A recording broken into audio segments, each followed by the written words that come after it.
दररोज घडणाऱ्या घटना, वेगवेगळ्या क्षेत्रातील घडामोडी, जनजीवनावर होणारे त्याचे परिणाम, कारणमीमांसा आणि परिणती याचा वेध घेणारं हे सदर नवा क्षण, नवी खबर.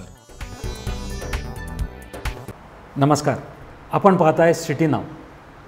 आजच्या नव्या क्षणाची नवीन खबर ही आहे की यंदाच्या प्रचार सभा किती विकासाभिमुख आणि किती लोकाभिमुख. यंदाच्या या वर्षीच्या या 2024च्या प्रचार सभांमध्ये एक गोष्ट जाणीवपूर्वक सगळीकडे जाणवते की आपण केलेल्या विकासांविषयी, विकास कामांविषयी कोण किती बोलत आहे, कोण मोघम बोलत आहे, कोण हे मुद्दे परस्पर टाळत आहे, कोण या मुद्द्यांना बगल देत आहे आणि कोण फक्त इतर पक्षांवर, इतर पक्षातल्या पक्षश्रेष्ठींवर, इतर पक्षातल्या पदाधिकाऱ्यांवर आणि नेत्यांवर केवळ चिखलफेक करत आहे. मग या निवडणुकांचा हा प्रचार, या सगळ्या प्रचारांच्या सभा सगळ्याच पक्षांच्या असतील, या नेमक्या चालल्यात कोणत्या बाजूनं? विकासाभिमुख या दिशेनं की लोकाभिमुख या दिशेनं? जर विकासाभिमुख या दिशेनं चाललेल्या असतील तर मग त्या विकासाविषयी बोललं गेलं पाहिजे. जो विकास झाला आहे त्याविषयी बोललं गेलं पाहिजे. त्यातलं जे काही उरलं असेल त्याचं नियोजन काय आहे भविष्यकाळात याविषयी बोललं गेलं पाहिजे. आणि नवीन स्वप्नांच्या विषयी, त्या नियोजनाविषयी बोललं गेलं पाहिजे. केवळ अमेरिकेच्या आणि चंद्रावर जाण्याची दिवा स्वप्न जनतेला दाखवून चालत नाही. कारण आता जनता अशा दिवा स्वप्नांना कदाचित भुलणार नाही अशी वस्तुस्थिती समोर येते. अगदी शाळा कॉलेजमधल्या मुलांनासुद्धा या गोष्टी कळून चुकल्यात. गेले काही दिवस सोशल मीडियावर फिरत असलेली शाळेच्या मुलांची लोकशाही वाचवा या संदर्भातली एक व्हिडिओ क्लिप जी फिरते की मतदारांनो तुम्ही विकले जाऊ नका. क्लिप ज्याने कोणी बनवली असेल तो भाग अलहिदा, पण मुळात शाळकरी मुलांवर याचं चित्रीकरण झालं आहे. म्हणजे हा विचार शाळकरी मुलांपर्यंत जाऊन पोहोचला आहे. निवडणुकीच्या प्रचारात, निवडणुकीच्या सभांमध्ये जे लोक भाड्याने आणले जातात, जे लोक मतदानाकरता भाड्याने आणले जातात, बोगस मतदानाचा जो काही टक्केवारी वाढते, याकरता आत्ताच शालेय जीवनापासूनच मुलं सतर्क होत आहेत. या बाबतीत नक्कीच सज्ञान होत आहेत. मग असं जर असेल तर हा प्रचार विकासाभिमुख चालला आहे असं म्हणायचं का? या संदर्भात अगदी नरेंद्र मोदींच्या सभा जरी असतील, भारताचा पंतप्रधान याच्याऐवजी भारतीय जनता पक्षाचा पक्षश्रेष्ठी, पक्षनेता, ज्येष्ठ नेते केवळ याच भूमिकेतून मोदींची भाषणं सगळीकडे होत आहेत. जो काही विकास केल्याचं ते सांगतायत, प्रत्यक्षात जेव्हा वेगवेगळ्या TV चॅनल्सच्या प्रतिनिधींनी याचा मागोवा घेतला तेव्हा त्याची सत्यता आणि असत्यता लोकांच्या समोर आणली गेली.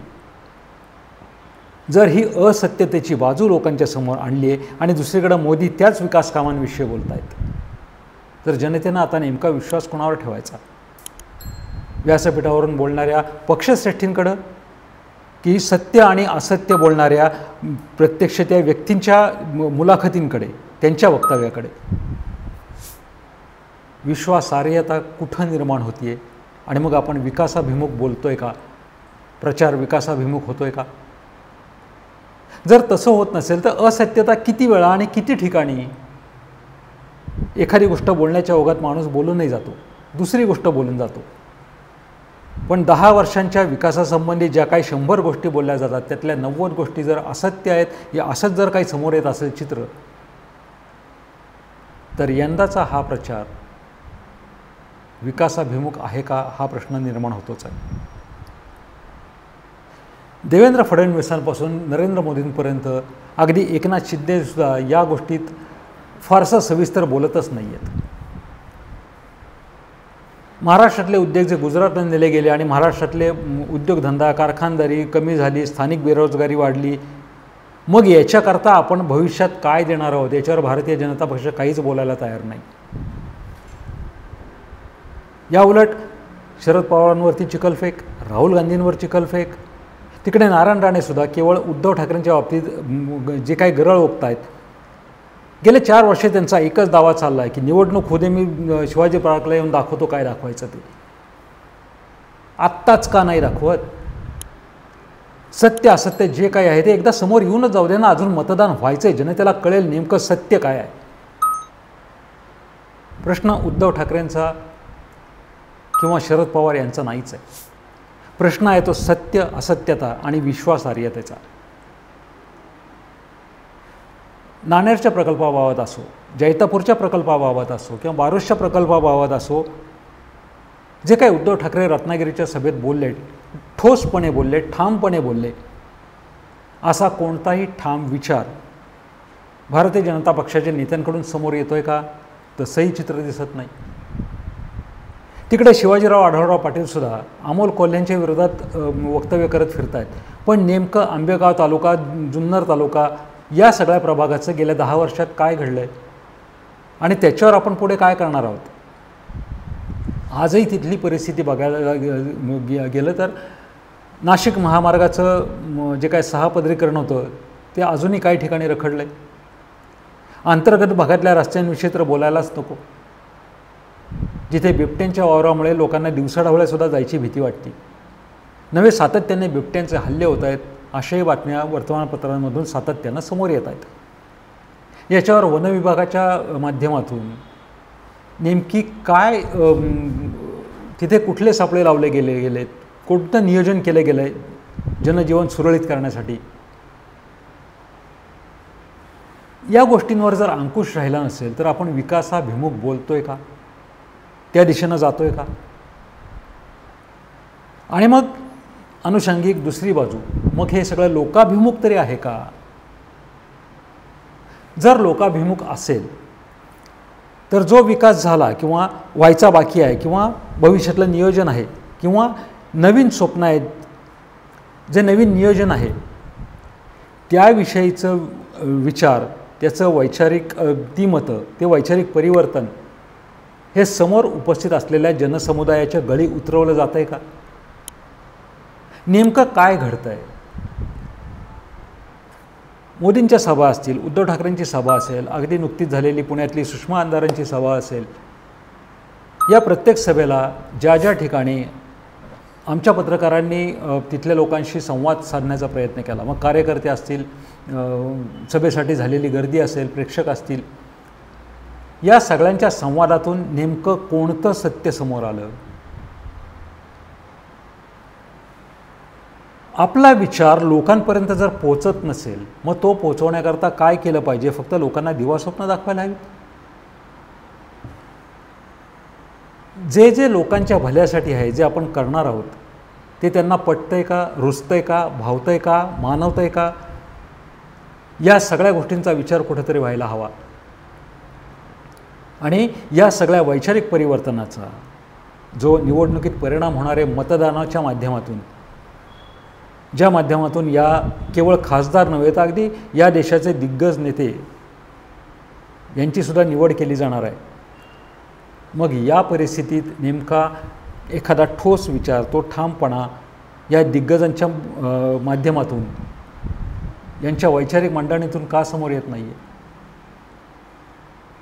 नुकतीच रामदास आठवले यांनी सुद्धा पुण्याला भेट दिली. त्यांच्याही वक्तव्यातून कोणताही ठोसपणा हा समोर आलेलाच नाही. स्वतः ते केंद्रीय मंत्रिमंडळात मंत्री आहेत, पण त्यांनाही नेमकं मंत्रिमंडळात काय घडतं आहे, नेमके ठोस विचार काय आहेत, आपण लोकांना काय देणार आहोत, त्यांनाही याविषयी माहिती नाही. खुद्द मोदीही त्याविषयी काही बोलत नाहीत. अगदी पुण्यातल्या मोदींच्या सभेला जो काही रिकाम्या खुर्च्यांचा गदारोळ उठला, केवळ आमच्याच चॅनलच्या पत्रकारांकडून नव्हे तर इतरही TV चॅनलच्या पत्रकारांनी या रिकाम्या खुर्च्यांचा बाबत मुद्दा उठवला. मग पुण्यातले स्थानिक नेते, पदाधिकारी, अगदी धीरज भाऊ गाटे यांच्यापासून प्रकाश भाऊ जावडेकर या सगळ्यांनी त्याचं समर्थन करण्याचा प्रयत्न केला की विरोधी पक्षांनी हे व्हिडिओ एडिट करून लावले, सभेच्या पूर्वी काही खुर्च्या मोकळ्या होत्या त्या दाखवल्या. सभा चालू असताना जो काही प्रकार होता, रिकाम्या खुर्च्यांचा असेल किंवा लोकांच्या निघून जाण्याचा असेल, त्या बाबतीत कुणाकडे काहीच उत्तर नाही. आणि केवळ हा पुण्यातलाच प्रश्न आहे असं नव्हे तर याही पूर्वी इतर राज्यात ज्या ज्या ठिकाणी मोदींच्या सभा झाल्या, अगदी विदर्भातल्या असतील, त्या ठिकाणी सुद्धा मोदींच्या सभेला लोक उठून जातानाचं चित्र जे व्हिडिओ आले बरं ते आमच्या चॅनलला नव्हे इतरही चॅनलनी दाखवले, एका चॅनलला नव्हे 8-8 चॅनलनी जर हे चित्र दाखवलं असेल तर ते खोटं मानायचं का? मग या सत्यतेकडे आपण दुर्लक्ष का करतोय? आणि जर हीच सत्यता असेल तर मग व्यासपीठावरून मांडले जाणारे विचार हे वैचारिक परिवर्तन आहे का? ही वैचारिक मांडणी आहे का? आणि ती जर नसेल तर ती लोकाभिमुख नाही असंच म्हणावं लागेल. पर लोकाभिमुख नाही तर विकासाभिमुख तरी आहे का? मग विकासाच्या योजना ऐकून की झालेल्या विकासाला मान्यता देण्याकरता तरी लोकांनी खुर्ची स्थानापन्न व्हावं, बसून राहावं अशीही परिस्थिती नाही. 2 दिवसापूर्वी सोशल मीडियावरून धुमाकूळ घालणारा एक व्हिडिओ होता की मोदीजींचं भाषण चालू असताना पहिल्या 2 रांगेतल्या त्यांच्याच भारतीय जनता पक्षाच्याच कार्यकर्ता त्याची मान झोपेनं कलंडते, शेजारच्या कार्यकर्त्याच्या खांद्यावर जाते, आसपासचे 2-4 जांभया देत आहेत आणि समस्तांचे चेहरे अत्यंत कंटाळवाणे झालेले आहेत. मग आपल्या पक्षाचा पक्षश्रेष्ठी एक दिग्गज नेता जे काही वैचारिक गोष्टी मांडतोय त्याचं कुतूहल, औत्सुक्य, त्या गोष्टी ग्रहण करण्याची क्षमता, मेंदूची त्याविषयी असलेली जागरूकता हे सगळं कुठे गेलं? जर हे काहीच दिसत नसेल तर मग या सगळ्या गोष्टी विकासाभिमुख देखील नाहीत आणि लोकाभिमुख देखील नाहीत असंच चित्र स्पष्ट होतं. हे जर सगळं घडत असेल तर आजचा प्रचार नेमका चाललाय कोणत्या दिशेने? केवळ सोशल मीडियावरून झालेला प्रचार हा सत्य मानायचा का? सोशल मीडियावरून फिरत असलेल्या क्लिप्स ह्या सत्य मानायच्या का? आणि तसंच जर असेल तर गेल्या काही दिवसांपासून अगदी इंदिरा गांधींनी आणीबाणी जाहीर केली तेव्हापासूनच्या काही क्लिप्स काँग्रेसच्या विरोधातल्या सोशल मीडियावर फिरतायत देखील. मोदींनी गेल्या 10-15 वर्षात काय विकास केला याच्या आकडेवारीसह काही क्लिप्स सोशल मीडियावर फिरत आहेत.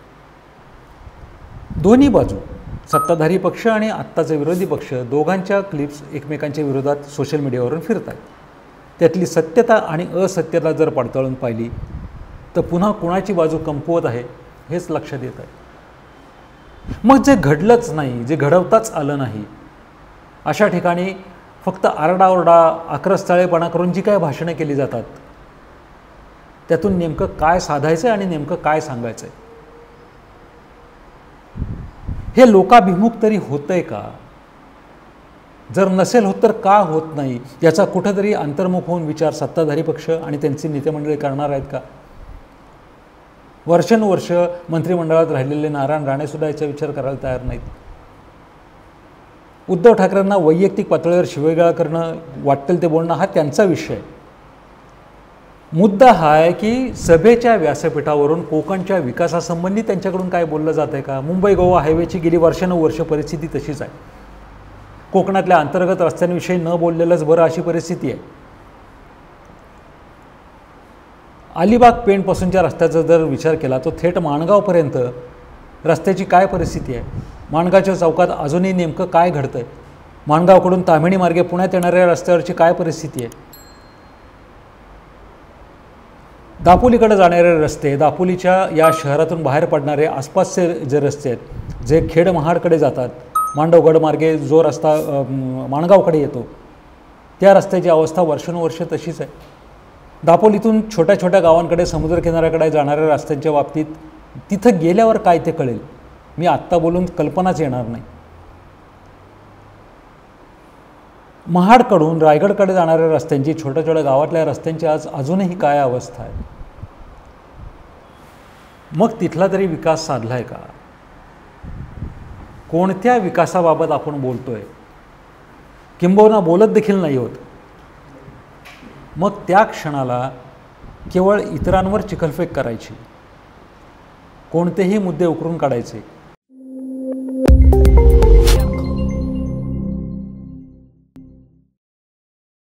ब्रेकनंतर आपलं पुन्हा एकदा स्वागत. ब्रेकपूर्वी आपण बोलत होतो पक्षीय धोरणांविषयी किंवा पक्षांच्या त्या ध्येय धोरणांच्या परिपूर्ततेच्या नियोजनाविषयी, संकल्पनांविषयी, संकल्पाविषयी. प्रत्यक्षात ह्या प्रचारसभेंमधून या गोष्टी कितपत समोर येत आहेत हा एक मुद्दा उरतोच आहे. ज्या गोष्टी समोर येत आहेत त्याच्यावर काही उहापोह होतो आहे का? या संकल्पनांविषयी काही बोललं जातं आहे का? खरं तर हा उहापोह, ही चर्चा ही थेट जनतेपर्यंत पोहोचणं गरजेचं आहे. निवडणुकांचा आपल्या महाराष्ट्रातला पूर्वीचा इतिहास जर बघितला तर प्रचारामध्ये थोडीशी एकमेकांची उणीधुणी काढणं हे तेव्हाही व्हायचं, मध्यंतरीच्या काळातही व्हायचं. पण आता व्यक्तिस्तोम माजतं आहे का? स्वतःविषयीच स्तुतिस्तुम्न उधळण्याचं काम होतं आहे का? स्वतःचंच अस्तित्व पक्षापेक्षा महान आहे हे ठसवण्याचा प्रयत्न केला जातो आहे का? इतरांना मतं दिली तर ती मतं मला मिळतील म्हणजे मी आणि माझाच पक्ष, मग इतरांचं ह्याच्यात काही महत्त्वच नाही का? संकल्पांमध्ये, हे संकल्प पूर्ण करण्यामध्ये त्यांचा काहीच सहभाग नाही का? ज्यांचा सहभाग आहे, ज्यांनी इतकी वर्ष अगदी कार्यकर्त्यापासून मेहनत करून पदाधिकारी झाले, नेते झाले, ज्यांनी पक्षांकरता आपलं आयुष्य खर्ची घातलं, ज्यांनी मेहनत केली, ज्यांनी पक्ष उभारण्याकरता अहोरात्र कष्ट केले, अगदी क्षणिक प्रसंगी आपल्या कुटुंबावर देखील दगड ठेवला, अशी काही नेते मंडळी, अशी काही पदाधिकारी मंडळी आजही प्रत्येक पक्षामध्ये आहेत. पण अशा मंडळांची दखल कोणत्या पक्षात, कोणत्या स्तराला आणि कोणत्या थराला घेतली जाते याचाही एकदा विचारून हा भाग आहे. हे सगळं आज बोलण्याचा उद्देश आणि निमित्त एवढंच की नेमका हा प्रचार, या सगळ्या प्रचाराच्या सभा ज्यावेळी जनतेच्या अर्थात नागरिकांच्या म्हणजेच मतदारांच्या समोर जात आहेत त्यावेळी मतदारांना काय वाटतं, मतदारांच्या मनात नेमकं काय आहे, समोरचा नेता त्यांना किती समजला आहे, समोरचा पक्ष त्यांना किती समजला आहे, पक्षाची ध्येय धोरणं आणि स्वप्न तर लांबच, पण पक्ष आणि समोरचा नेता किती समजला आहे हे सुद्धा जेव्हा आमच्या पत्रकारांनी समोरच्या जनतेला प्रश्न विचारला तेव्हा सरळ सरळ त्या गोष्टी समोर आल्यात. उलट पक्षी सुषमा अंधारांची जेव्हा सभा पुण्यामध्ये झाली, सभा चालू होण्यापूर्वी आमच्या पत्रकारांनी जेव्हा उपस्थितांच्या मुलाखती घेतल्या तेव्हा सुषमा अंधारांविषयी असलेलं केवळ कुतूहल त्यातून समोर येत नव्हतं, तर सुषमा अंधारे त्यातून मांडत असलेल्या विचारांविषयी आणि वैचारिक परिवर्तनाविषयीच जाणीवपूर्वक ही लोकांची मतं समोर येत होती. एका बाजूला अशी उरड केली जाते की सुषमा अंधारे काय वाटेल ते बोलतात, बेभानपणे बोलतात. असं जरी असलं तरीसुद्धा वैचारिक परिवर्तन, वैचारिक मतं, ठामपणा, ठोसपणा, जे झालं नाही ते का झालं नाही, जे व्हायला हवं होतं त्याविषयी काय, हे परखड प्रश्न ते उपस्थित करतात. गेले 6 महिने या शिवसेनेच्या रणरागिणीनं हा उद्योग चालू ठेवला आहे. अपेक्षा अशी होती की ज्यावेळी हा आता निवडणुकीचा प्रचार चालू होईल त्यावेळी या सगळ्या प्रश्नांना ठोसपणे आणि ठामपणे उत्तरं सत्ताधाऱ्यांकडून दिली जातील. पण प्रत्यक्षात असं काहीच घडलेलं नाही, घडतही नाही आहे. मग सभा कोणाचीही असो. मोदींच्या इतर राज्यातल्या सभांबाबत बोलणं अवघड आहे. नुकतीच मध्य प्रदेशात झालेली मोदींची सभा, ज्या सभेमध्ये मोदींनी की मुझे चाहे जितनी गालियाँ दो असं आव्हान केलं, आपण क्षणभर समजू आव्हान दिलं, हे आव्हान द्यायची गरज का निर्माण होती? पुन्हा पुन्हा सगळं लक्ष स्वतःकडे खेचण्याचा प्रयत्न का केला जातोय? जर ठोसपणे विकास कामं झाली असतील तर. नुकतीच पंतप्रधान आवास योजना या संदर्भात जी काही मोदी सरकारची जी काही जाहिरात होती या संदर्भातला एक व्हिडिओ सोशल मीडियावर पाहण्यात आला की त्याच्यामध्ये त्या वर्तमानपत्रात आलेल्या जाहिरातीचा फोटो नरेंद्र मोदी आणि त्यांच्या समवेत जी काही महिला होती जिला या पंतप्रधान आवास योजनेत छत मिळालं असं म्हणणं होतं, एका न्यूज चॅनलच्या प्रतिनिधीनं थेट त्या महिलेला तिच्या घरी जाऊन तिची मुलाखत घेतली. ही व्हिडिओ मुलाखत सोशल मीडियावर सध्या फिरते. अत्यंत असत्य अशी ही गोष्ट त्या जाहिरातीद्वारे जर मांडली गेली तर याचं समर्थन कुठं केलं जातं आहे आणि नसेल केलं जात तर का केलं जात नाही? नवीन मतदारांचा जो काही टक्का वाढलेला आहे, नुकतेच 18 वर्ष पूर्ण झालेले नवीन मतदार जे आता या निवडणुकीत मतदान करण्याकरता अत्यंत उत्सुक आहेत, यांची टक्केवारी ह्या सगळ्या प्रचारसभेमध्ये कुठे होती आणि किती होती हाही आता संशोधनाचा भाग ठरतो आहे. मग या सगळ्या मुलांपर्यंत, नवीन मतदारांपर्यंत प्रत्येक पक्षाचे विचार, ध्येय, धोरणं, संकल्पना,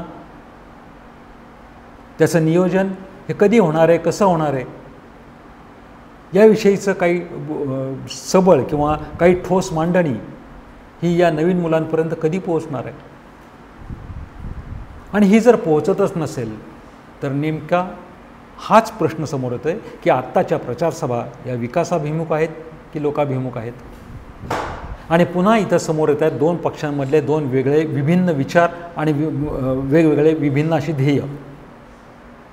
जर विभिन्न विचार समोर येत असतील तर प्रत्येक पक्षाची, प्रत्येक पक्षनेत्यांची, पक्षश्रेष्ठींची आपली म्हणून एक विचारसरणी असते. त्या विचारसरणीने तो पक्ष पुढे चाललेला असतो. जर हे घडणार असेल मग तो विकासाभिमुख असेल अथवा लोकाभिमुख असेल, पण त्यांची ध्येय धोरणं, त्यांची विचारसरणी समोर येत असते. त्या विचाराच्या पाठीमागून, त्या विचारधारेच्या पाठीमागून इतर जनतेनं यावं का नाही हे जनता आपल्या मतदानातून सिद्ध करत असते.